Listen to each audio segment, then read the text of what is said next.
It's recall time in Medicine Hat. And it's time for a new Girl Talk episode. We're doing one today Awesome. on why? Why the recall? Why the recall? People have asked us, why? She's the best premier in all of Alberta, some say. Some say the complete opposite. And I would say the fact that there's a recall happening for the first time in 90 years is a good sign of that. So we brought our pencils as our microphones. So we can get it to you live and straight. Okay, not quite so live, but that's okay. Why recalling? It's I don't know, like pick an issue. There could be, something about, changing the laws to support separatists. It could be talking about, persecuting queer kids, health, education, financial mismanagement, coal mining in the Rockies. I don't know where you want to start. So many reasons. So many reasons. Bill C-14. Oh, geez, yeah. Actually outlawing words. Outlawing words. I'll show you that one later. I refuse actually to call, what's his name? Peter Guthrie? I refuse to call his new party the Progressive Tories. That is just the dumbest thing for like a government to like outlaw words. Let's start there actually. Okay, so Bill 14.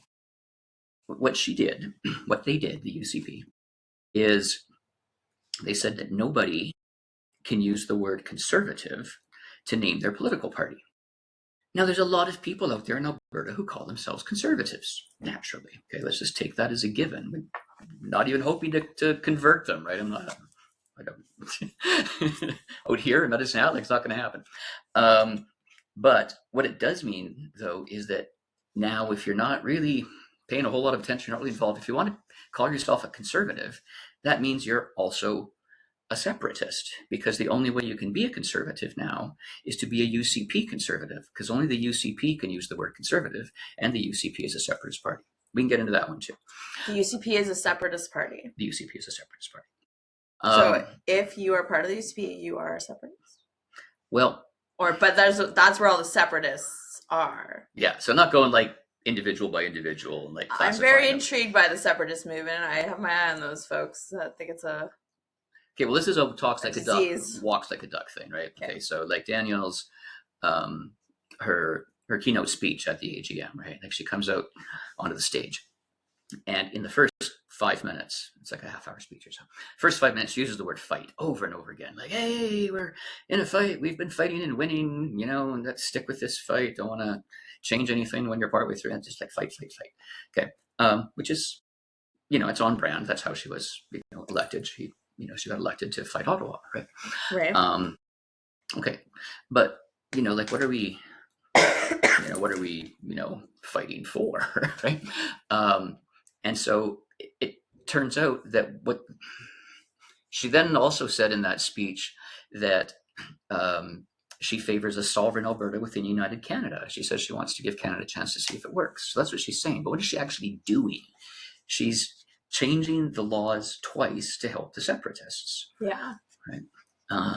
They needed, this many signatures in this much time, and she changed the law to give them only that many signatures and gave them that much time. Right. Mm-hmm. When they got their thing in, and it was like the elections officer wanted to, refer it to a judge, and she changed the law to say, no, we don't need the judge to do that. Like, we're going to do that. So anyway, so what they're doing is they're making life easier for the separatists, and that's why I'm saying the UCP is a separatist party. Okay.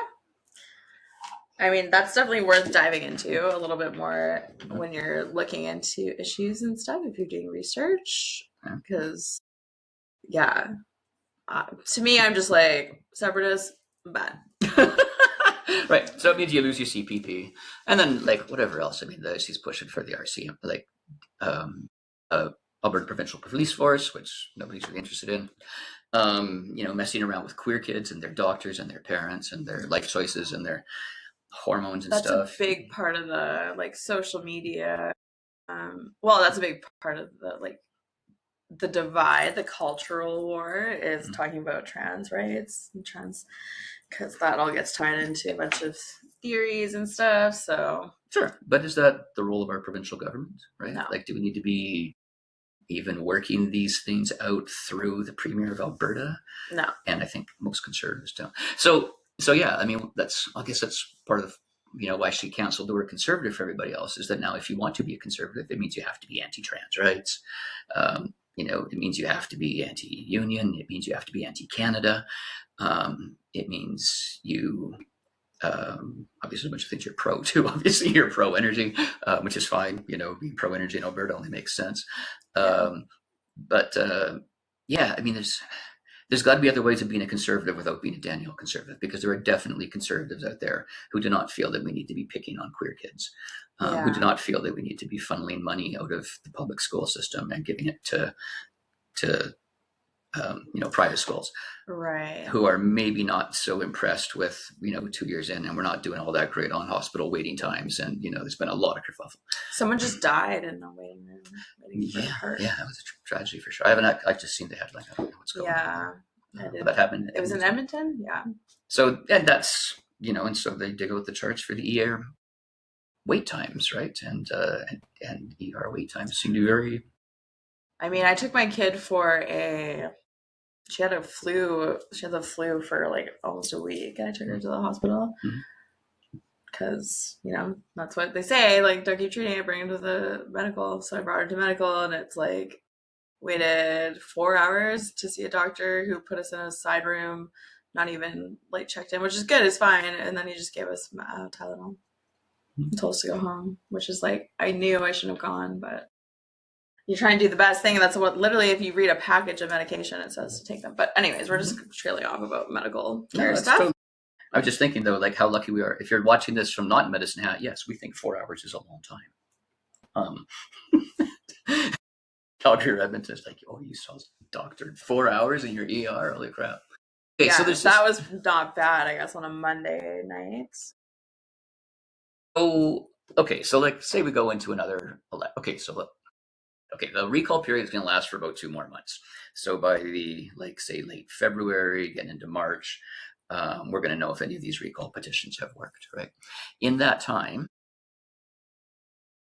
it's no longer just an NDP UCP world anymore, right? I mean, like the PC party, the Progressive Conservatives, are going to have themselves more together. They're going to have more candidates by that point, and they're clearly going to be doing a good run at the next provincial election. So something else that might happen is, even if none of the recalls actually work, we're going to get floor crossers, right? We're going to get people who are going to leave the UCP. There will be MLAs who leave the UCP and go over to the PCs. And it's only going to take like 3 or 4 of them. They'll go over the PCs to be independent, whatever. But like, that's going to happen, right? So anyway, so Danielle's party is going to lose its majority by next summer. Yeah. Right. And then what world are we in? Yes. Okay. Do you want to bust out the chart now? Sure. Okay. Do we need the backdrop of let's put it on the clipboard. Yeah. So it's a proportional representation pie chart that Brendan has made for us today. Do you need your pencil to point to it? Let's get up there closer. Okay. So what I'm thinking is that the good conservatives, the non-separatists, basically are just going to abandon the UCP, and they have to, and they should. The problem is that the separatist people, Jeffrey Rath, have kind of taken over the UCP. So it is now, this hideous tightrope that Danielle is walking, of like putting her party at the service of the separatists, while still trying to say that, oh, it's just democracy, we're letting them, do this vote and get the people's opinion. Okay, fine. There's a case to be made for that. But the other great case to be made is well, how about the separatists just make their own party, and then we can have that kind of vote, because we can vote on Lukashik's thing, which was just, they should be their own party. Like, isn't Montreal their own separatist party? Why is the UCP been put at the service of the separatists? Like, just go make a separatist party and run your candidates, right? It's a lot of paperwork. And now it costs $25,000 now. I don't know. That's another thing. Changing the price of a petition, like just blaming Ottawa. As soon as you move your separatist buddies through the door, it's like just like 10 minutes after you've got them through on their $500 petition, it's like boom, $25,000, and you can't fundraise. Like, oh god, The UCP just, you guys suck. Okay, so this is what's going to happen. Is that the separatists are just going to have to make their own party, I guess. Okay, here's a theory. All right, the PCs will get, I don't know, say whatever, 35% of the vote. The UCP with nothing left to run on. I mean, what are you going to run on? Your record? If you don't have separation as your big cause anymore, you don't have a record in education or health or anything about human rights or international relations. Geez, you're flying down to Mar-a-Lago. That's what's going to save your butt. No. So going to an Alberta Strong event right after. Yeah, like you got nothing. If the UCP doesn't have separation, you've got nothing. Okay, and then there's going to be NDPs and the cities, of course. And who knows? Maybe someone will try to revive the provincial Liberals. I don't know, whatever. A couple of Green votes, and then more independents. Wouldn't it be great to have independents? And wouldn't it be great to have this outcome? Because look here, nobody can just ram their stuff through because they have more than half the votes. Some of these people would have to work together. Oh, you'd have to work together. Nice? Compromising. Not be fascists. Right. So this lost to the government would be great. Anyone? I mean, I'm not just out there on Facebook saying NDP, right?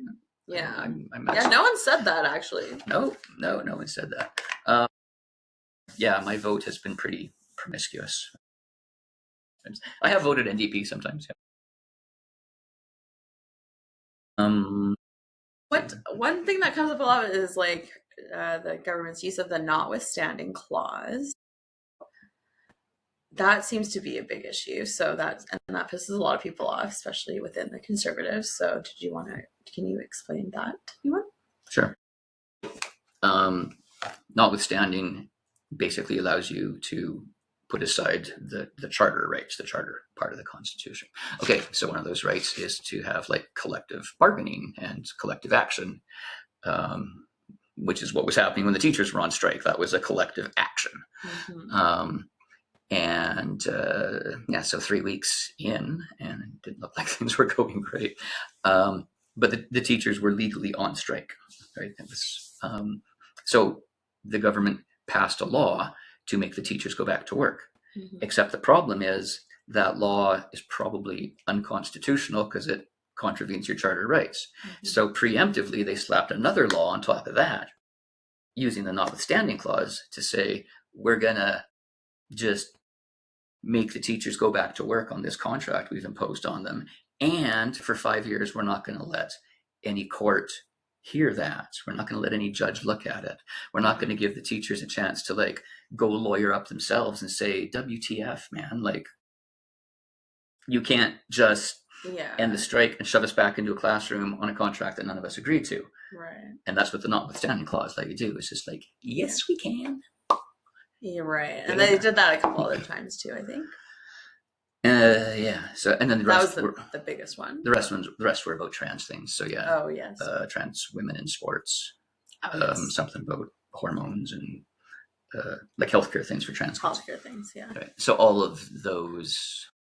Which some people are like, yeah, she did that. That's amazing.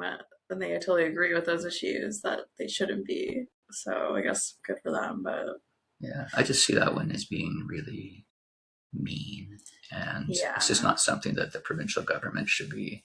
There's some jumping into action over. Wasn't it the figure skating organization? Were they going to take a Skate Canada? Skate Canada. Imagine, this is kind of neat though. Like imagine, the Olympics, those ice dancing things. Mm-hmm. One guy, one girl, right? Is what they all are. I mean, I've been watching my mom loves figure skating, right? So we'll watch with her.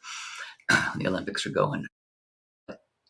Like it never even occurred to me that ice dancing could have two dudes or two girls or something different, right? Mm-hmm. As in, totally ungendered, basically. I was at a movie with my kids a couple of days ago. Five Nights at Freddy's. Mm-hmm. Five Nights at Freddy's has two characters in it who are ungendered. One is a child and one is a senior. And they're just there. They're just part of the, they're not big characters, right? But they're ungendered people in there. Okay, so anyway, you're watching ice dancing at the Olympics, and what if, you know, and even what if, like, is it necessary that the person playing the guy, the one all in black, the tall, strong one who lifts the dancer, does that have to be a biological male? I mean, if you got a woman who can do it and wants to do it, and then the little one in like the frou-frou dress who's spinning around in the air and doing all the ballerina stuff, does that have to be a biological female? Yeah. Damn. Well, maybe those guys just need their own little sports, their own little stadiums. They just need to stop taking all the money in.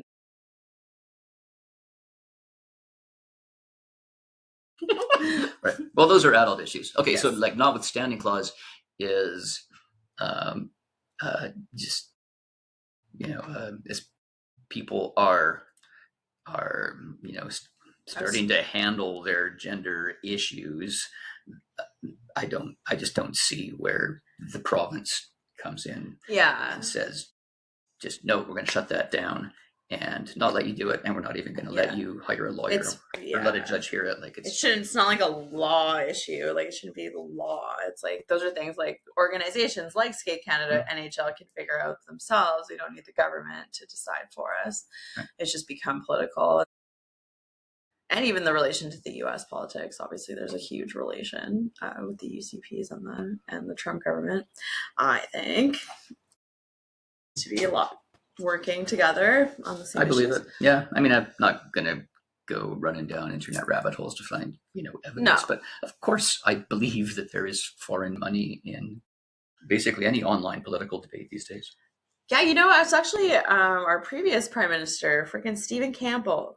He is bad news, that guy. He has got his hands full in all these other international governments. So yeah, if you're curious about looking into Stephen Campbell.